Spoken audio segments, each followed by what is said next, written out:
Okay, magandang hapon po. So, happy birthday po, Bishop. Ako malaking pasalamat po kay Bishop kasi una naging pastor din ako ni Bishop po dito.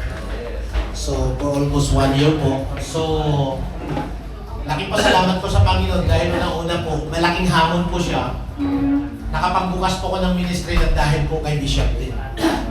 In Opel Street. So, sabi ko, babalik ako sa Agape pag dumami na. 100 na ang member.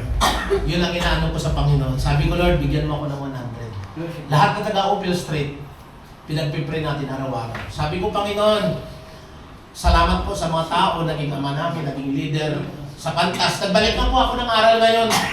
Dahil naging hamon sa akin, sabi ko, mahirap pala. Nakulang ka sa karunungan bilang isang pastor.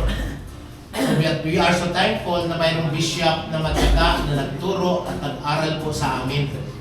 Naging mentor po siya ng lahat ng kapastoral, hindi lang sa akin, kundi sa lahat po ng mga lingkod ng Panginoon sa lugar dito. So, ang aking maiwan po, more birthdays to come, good health, long life, at marami pang church na mabuksan po. Hindi lang dito sa Caloocan, kundi within Luzon, marami mabuksan po ang Agape Bishop.